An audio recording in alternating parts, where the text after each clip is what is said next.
model bisnis berkelanjutan. Oke, saya ucapkan selamat bergabung Bu Tanti yang ada di kampus Ungaran. Oke ya, jadi pada kesempatan pagi ini kita akan melanjutkan atau menyampaikan materi tentang penelitian tentang pola model bisnis berkelanjutan.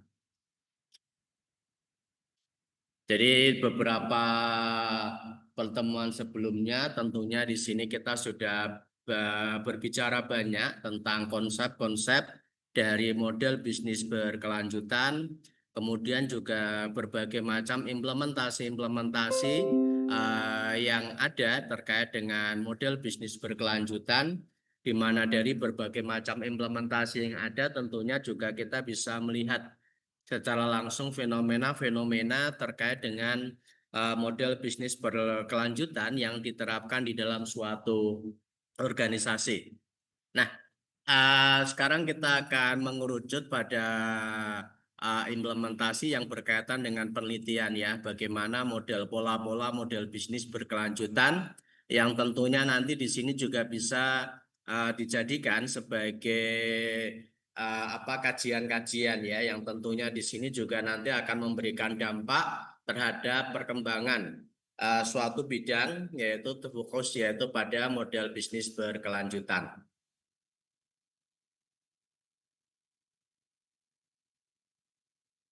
Oke, baik. Sebagai gambaran awal di sini menurut Sonny Keraf dalam bukunya berjudul Ekonomi Sirkular, Solusi Kritis Bumi, ini terdapat 5 model bisnis ekonomi sirkular, tentunya beserta tantangannya. Nah, kelima model bisnis tersebut, ini yang pertama adalah model bisnis rantai pasok atau sirkular. Kemudian yang kedua di sini adalah model bisnis pemulihan dan juga daur ulang. Kemudian yang ketiga adalah model bisnis produk tahan lama. Kemudian yang keempat adalah model bisnis sewa. Dan yang kelima adalah model bisnis produk sebagai jasa. Nah, ini adalah merupakan 5 model bisnis di dalam ekonomi sirkular. Jadi kalau kita melihat, oke, monggo silahkan Mbak. Sendirian ini Mbak.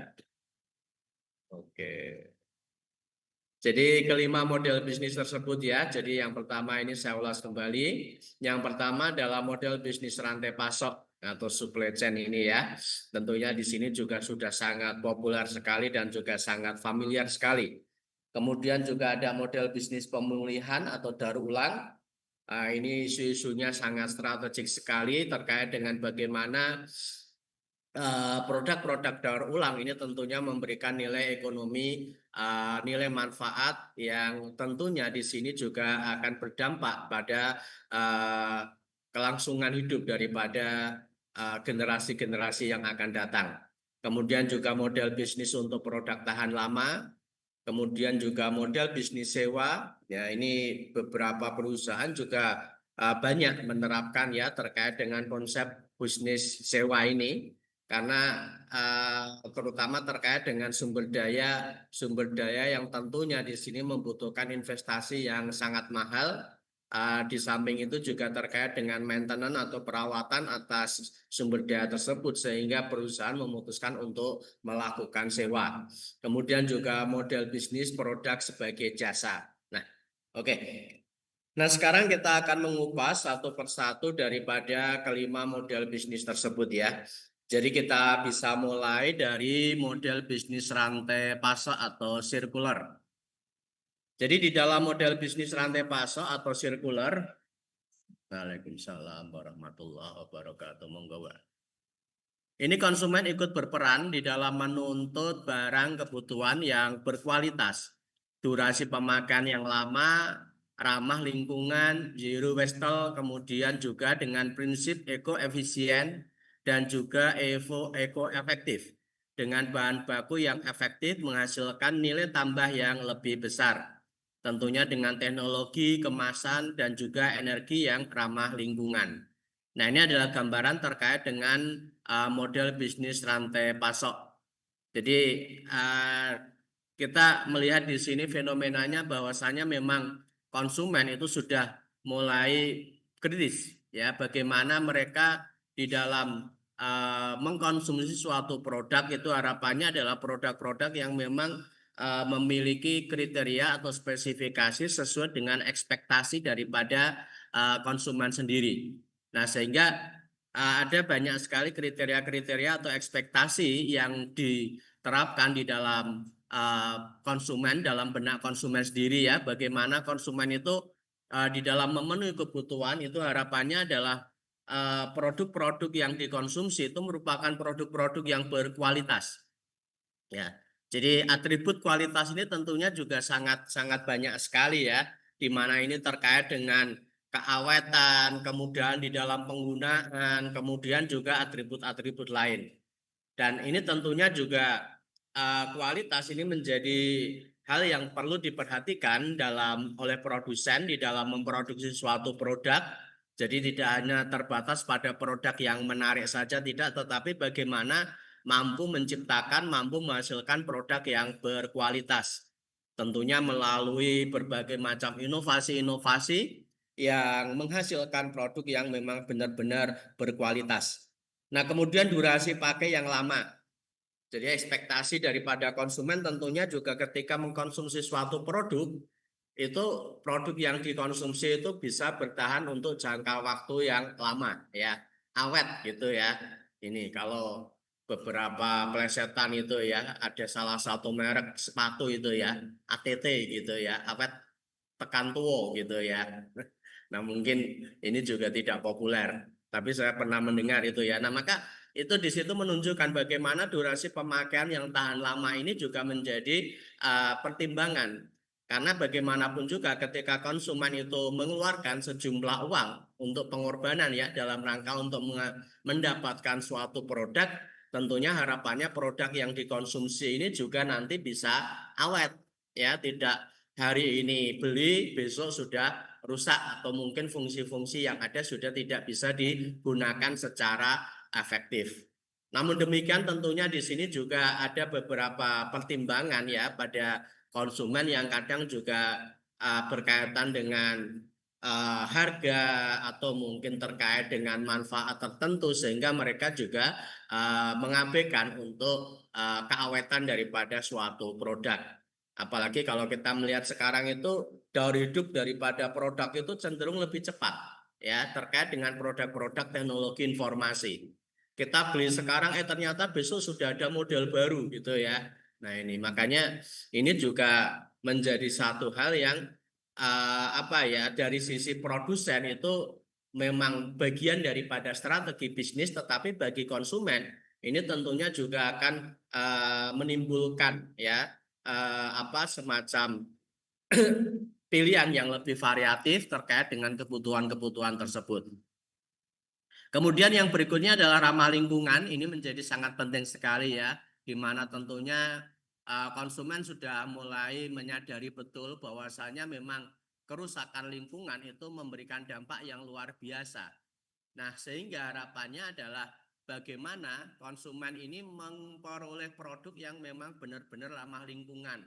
Ramah lingkungan itu bisa dari bahan baku yang digunakan, kemudian juga dalam proses penggunaan itu juga tidak merusak lingkungan.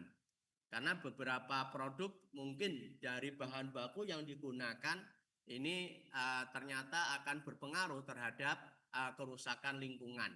Ya, nah makanya di sini bagaimana upaya yang dilakukan oleh produsen untuk menciptakan atau menghasilkan produk yang memang ramah lingkungan.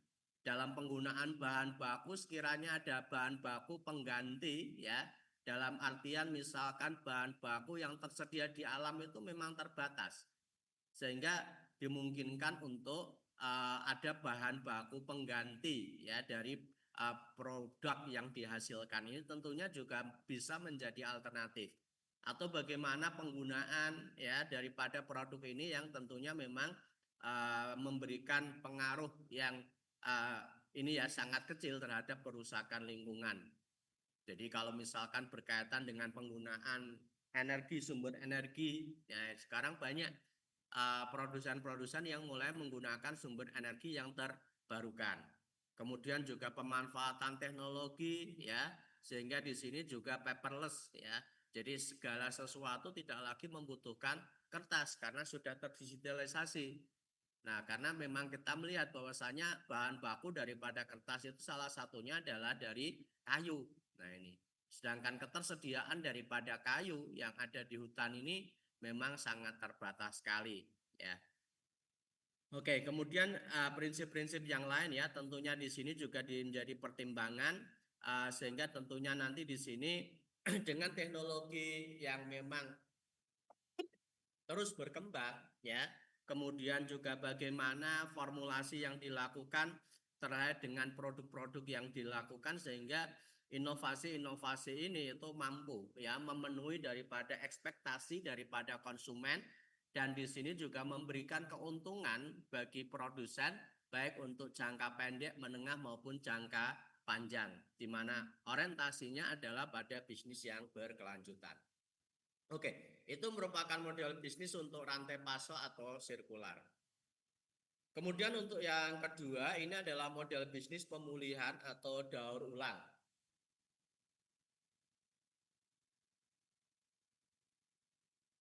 Jadi model bisnis pemulihan dan juga daur ulang ini orientasi utamanya adalah terarah pada penghematan dan juga peningkatan produktivitas sumber daya alam yang dibutuhkan sebagai bahan baku, kemudian juga barang modal, barang kebutuhan dalam proses produksi, termasuk energi dan juga air.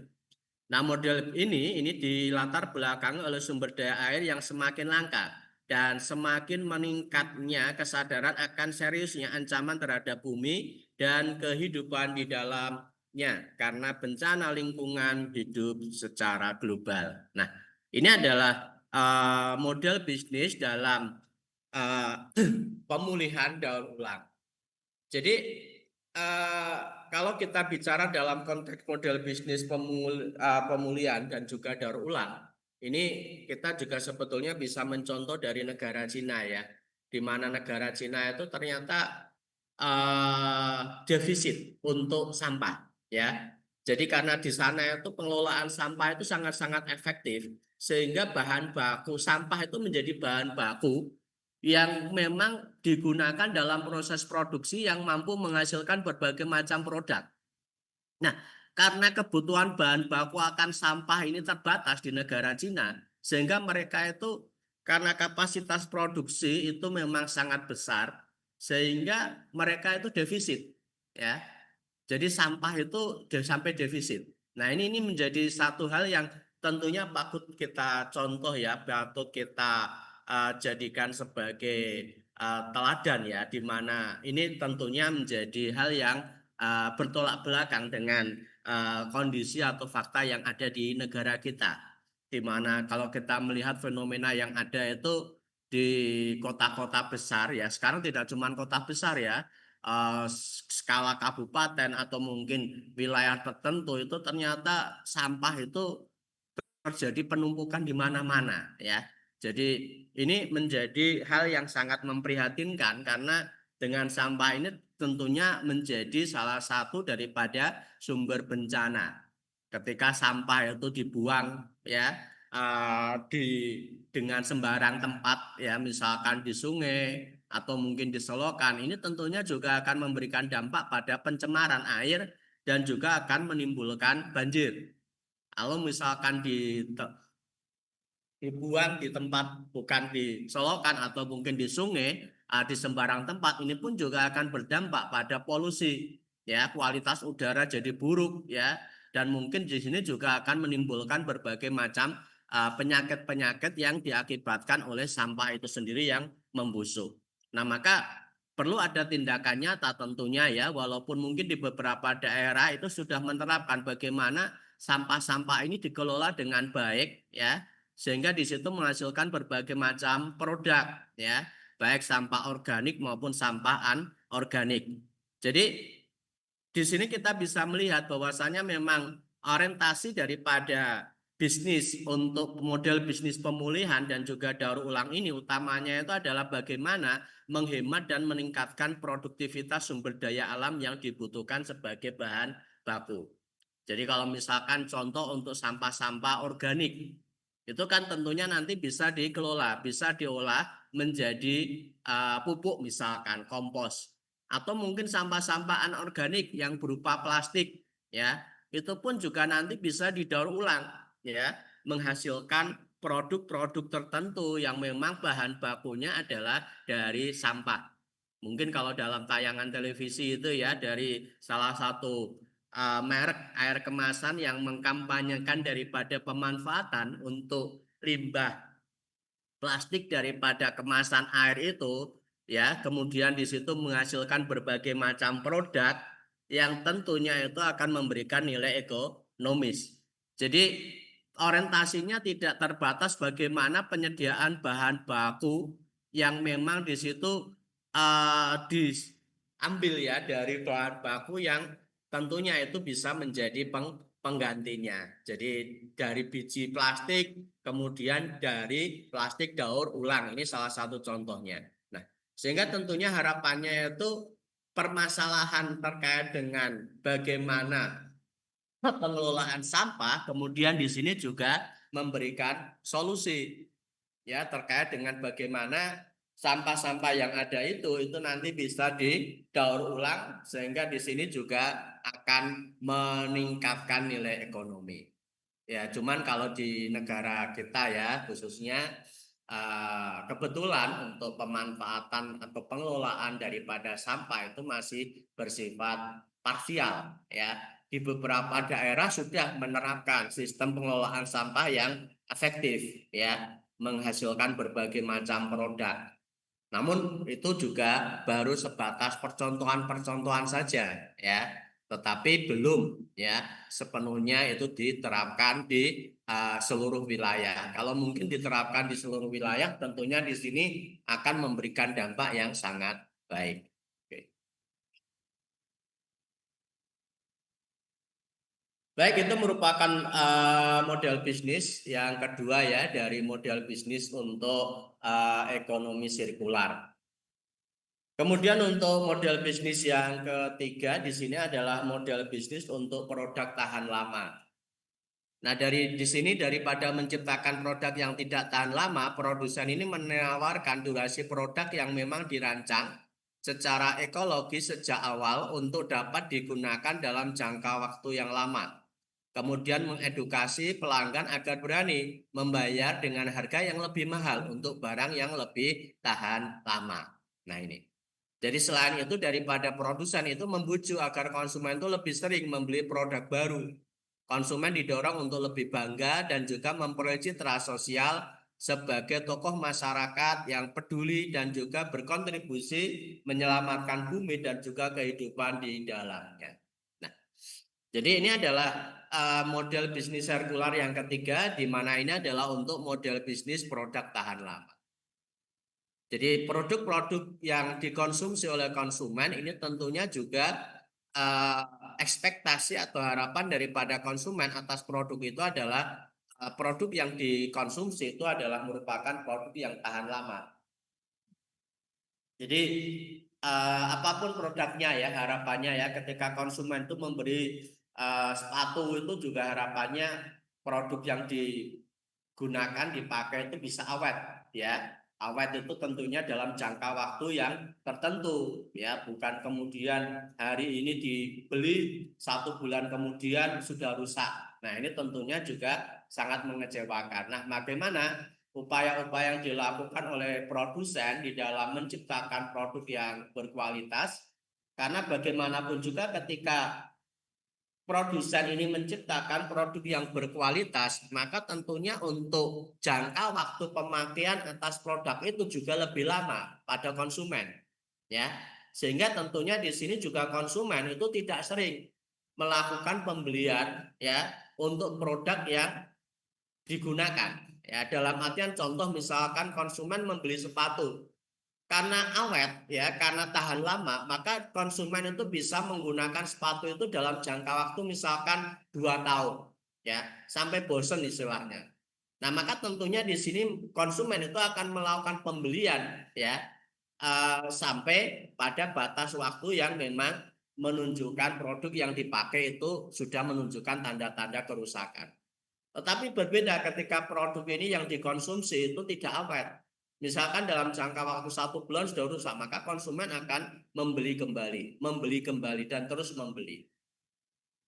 Dari proses ini tentunya juga akan berdampak ya, bagaimana produk-produk yang tidak terpakai itu sudah nanti menjadi sampah ya. Nah, maka dari itu bagaimana agar supaya produsen ini mampu menciptakan produk yang tahan lama, ini tentunya juga melalui inovasi dengan teknologi yang ada. Maka tentunya produk yang dihasilkan itu memiliki kualitas yang terstandarisasi. Kemudian juga di dalam proses produksi ini juga nanti untuk produk-produk yang cacat itu bisa diminimalisir dengan adanya penggunaan teknologi yang tepat. Nah ini. Nah sehingga ketika konsumen itu membeli produk dengan harga yang mungkin lebih sedikit mahal ya, tetapi sebanding dengan ekspektasi yang diharapkan ya. Jadi itu adalah gambarannya. Makanya kalau dalam pepatah Jawa ono rego ono rupo gitu ya. Dalam artian ketika kita membeli suatu produk sedikit mahal, tetapi itu memberikan nilai tambah bagi konsumen dari sisi ketahanan, dari sisi model, ya, dari sisi fungsi atau mungkin dari sisi yang lain. Sehingga di sini memberikan tingkat kepercayaan ya yang lebih ya bagi konsumen ketika mereka menggunakan produk tersebut. Oke. Jadi itu adalah untuk model bisnis produk tahan lama. Kemudian untuk yang berikutnya ya, ini terkait dengan model bisnis sirkular. Ini adalah model bisnis sewa. Jadi model bisnis ini menggantikan konsep memiliki produk tertentu secara sendiri-sendiri dengan model bisnis saling berbagi produk yang sama. Namun dibutuhkan peran pemerintah karena model bisnis ini memenuhi visi pembangunan berkelanjutan. Namun di sini butuh tingkat kepercayaan yang sangat tinggi di mana model bisnis produk sebagai jasa ini juga didasarkan pada prinsip membeli atau membayar fungsi sebagai produk atau kebutuhan daripada membeli dan memiliki suatu barang kebutuhan.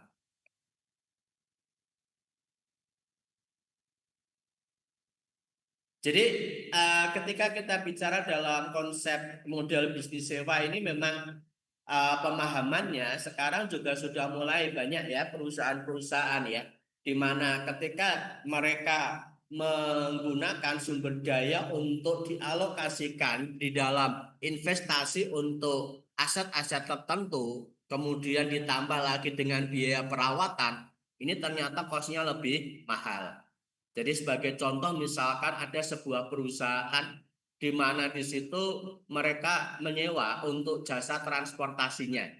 Ya, misalkan perusahaan yang memang di situ mengirim barang ke berbagai wilayah, daripada mereka membeli armada sendiri, kemudian mengelola pegawai yang bergerak di bidang armada, kemudian melakukan perawatan pada kendaraan dan sebagainya, maka mereka memutuskan untuk menyewa kendaraan tersebut sehingga perusahaan ini itu fokus pada proses produksi untuk menciptakan atau menghasilkan produk yang berkualitas. Nah, sedangkan proses pengiriman ekspedisinya itu menggunakan jasa sewa pihak ketiga dan ini tentunya akan lebih efisien ya, dan tentunya ini juga harus ada kepercayaan dan juga nanti juga penyedia jasa transportasinya ini juga nanti bisa memberikan ya servis yang baik sehingga tentunya di sini juga proses kerjasama bisnis sewa ini juga bisa terjalin dengan baik ya. Bahkan untuk perusahaan BUMN sekelas Garuda ya, itu pesawat-pesawat yang ada untuk melayani rute-rute penerbangan itu juga menggunakan pesawat sewa. Nah ini ya. Jadi PT Garuda itu dia tidak membeli pesawat ya. Sebagian pesawat bahkan sebagian besar itu pesawat-pesawat itu adalah merupakan pesawat yang disewa. Nah ini karena memberikan efisiensi ya, karena efisiensi apa? Mereka tidak membutuhkan uang banyak untuk investasi, membeli pesawat. Mereka juga tidak mengeluarkan sejumlah uang secara rutin untuk maintenance, ya perawatan. Mungkin kalau untuk sewa mungkin perawatan juga dilakukan, tetapi tentunya ini akan lebih efisien. Nah, jadi ini adalah gambaran bagaimana terkait dengan model bisnis sewa yang tentunya ini memberikan nilai yang lebih baik pada bisnis yang berkelanjutan. Makanya mungkin juga teman-teman ketika suatu saat ya membangun bisnis ya orientasinya kalau bisnis berkelanjutan, maka teman-teman bisa fokus pada bisnis tersebut. Sedangkan untuk lini pelayanan yang lain tentunya nanti bisa menggunakan sistem sewa dengan pihak-pihak yang lainnya. Oke. Nah, sekarang berkaitan dengan peluang ekonomi sirkular yang ada di Indonesia ya. Jadi di Indonesia terdapat 5 sektor besar yang tentunya berpotensi besar dalam mengadopsi pendekatan ekonomi sirkular. Nah, kelima sektor besar itu adalah makanan dan minuman. Nah, ini. Kemudian tekstil, konstruksi, perdagangan besar dan eceran, serta peralatan elektrik dan juga elektronik. Nah, ini adalah 5 sektor ya, yang mana di sini adalah merupakan 5 sektor yang memang berpotensi besar di dalam mengadopsi pendekatan ekonomi sirkular. Jadi makanan dan minuman ini tentunya juga bagaimana produsen itu mampu menciptakan suatu produk makanan dan minuman yang tentunya di sini ramah terhadap lingkungan ya, kemudian juga ini baik bagi kesehatan.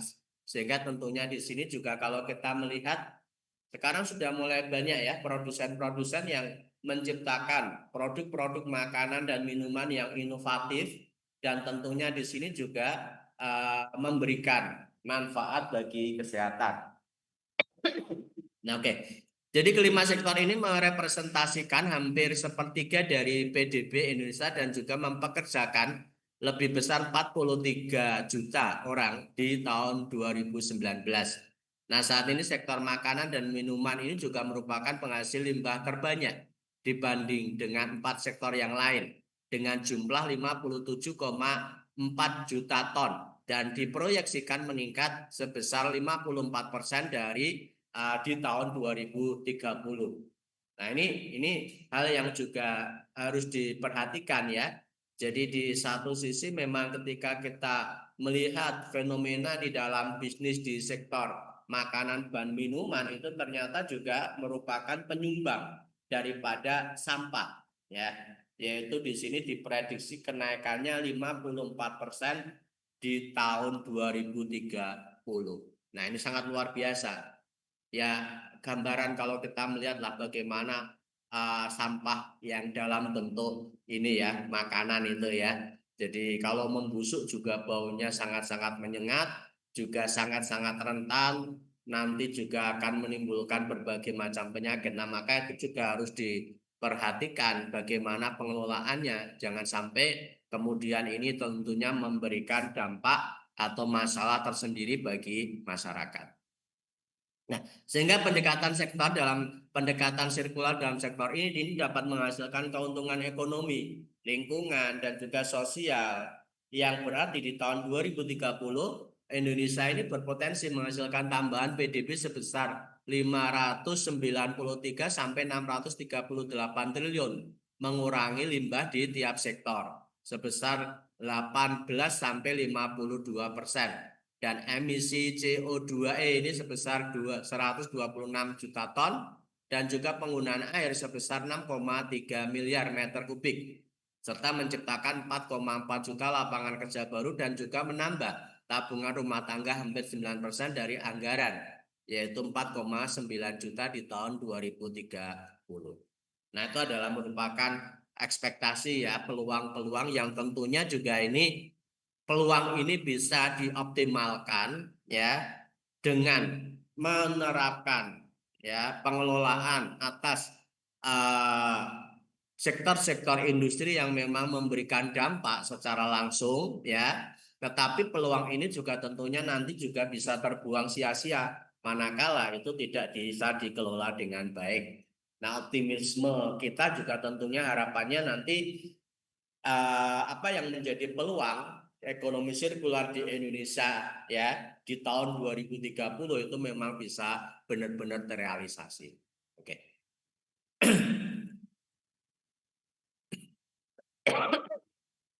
Baik, saya kira ini ya yang bisa kami sampaikan dalam perkuliahan kita di pertemuan yang ke-15 ya, atau pertemuan penghujung. Mungkin kalau di beberapa mata kuliah yang lain baru sampai di pertemuan yang ke-14 untuk minggu ini ya. Tapi untuk mata kuliah di hari Jumat ini kita sudah menyelesaikan seluruh perkuliahan dari pertemuan 1 sampai pertemuan yang ke-15 bertepatan dengan hari ini. Nah, untuk selanjutnya nanti di pertemuan yang ke-16 berarti kita melaksanakan ujian akhir semester ya. Sebagai pesan yang tentunya di sini juga tahan intinya saya sampaikan, saya harapkan ya teman-teman bisa mengerjakan ya soal ujian tengah semester sesuai dengan batasan yang memang sudah ditetapkan ya. Jadi toleransi waktu yang diberikan, kesempatan dalam mengerjakan ini saya harapkan bisa dimanfaatkan sebaik-baiknya ya. Jangan sampai kemudian ya ketika kesempatan dalam mengerjakan sudah diberikan, tenggang waktunya sudah sangat lama, 2 minggu mungkin, tapi ternyata setelah deadline sudah selesai, ternyata masih banyak mahasiswa yang ternyata belum mengerjakan ujian. Nah, ini adalah hal yang sangat memprihatinkan, menunjukkan apa ya ketidakseriusan mahasiswa ya dalam menempuh perkuliahan ya. Jadi istilahnya kalau orang Jawa itu gampang ke gitu ya. Nah, ini hal yang sangat-sangat apa ya